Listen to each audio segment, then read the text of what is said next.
We have a memory, a fondness when it comes to food and family. Every single meal in my mind will bring me right back to a specific date in time. So I live like that. I live going back, forward, back, forward. I go back, touch the memory, come forward and bring the skill, time and energy.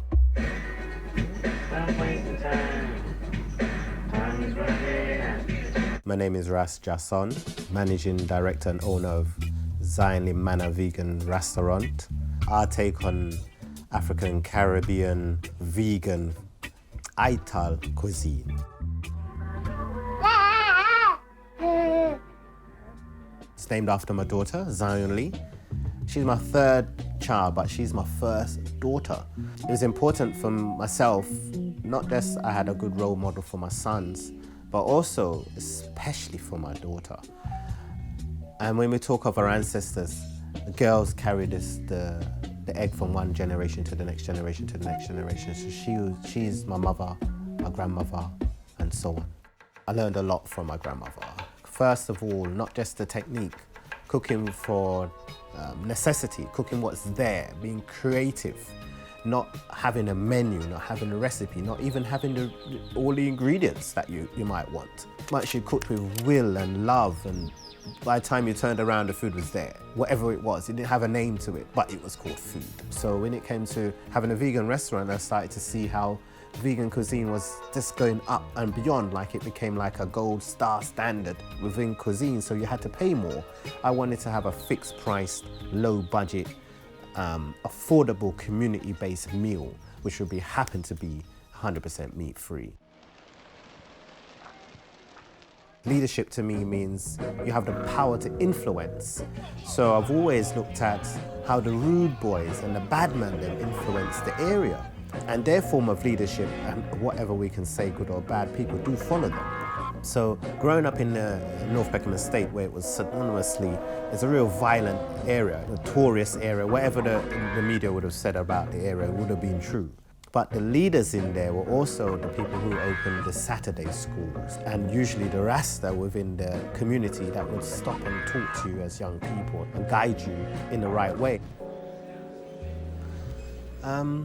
Pandemic, COVID-19, we closed down for about 4 months. It's the longest time I've ever probably stopped work since my child was born. And I can safely say, if I didn't have a strong mind, I probably would have gone. I wouldn't have gone off. I probably would have gone off. Yes, I would have gone off. I'd have flipped. Because you've got all those things hanging over you. You're self-employed. Now, who pays your home rent? It wasn't just about the business. It was about my home. So I took everything out. I developed my juices. I had everything in my house I could do online, and then something told me, why am I even doing that? I'm giving myself more pressure, I'm putting pressure on my home. So I didn't want to be squeezed two ways. And I had really good customers that always contacted me to say, how are you? What are you doing? Do you really want to do?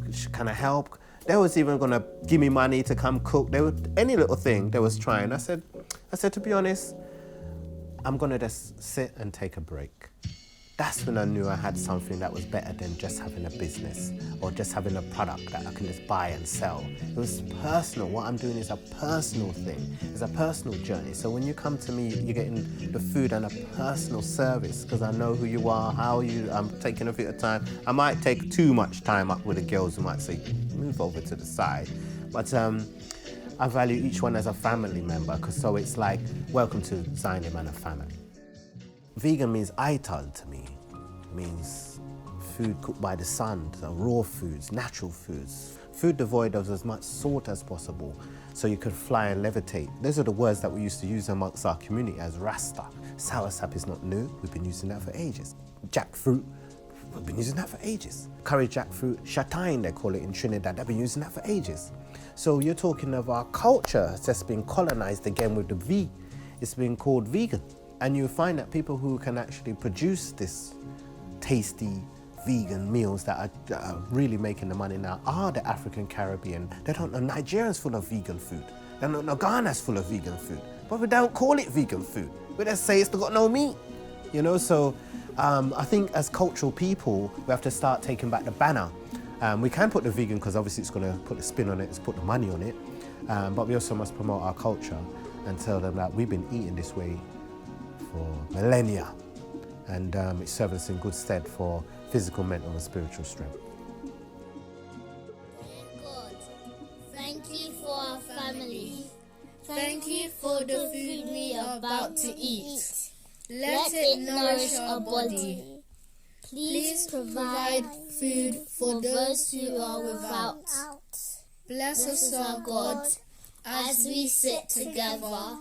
Bless the food we eat today. Bless the hands that make the food. Bless us, our God. Amen.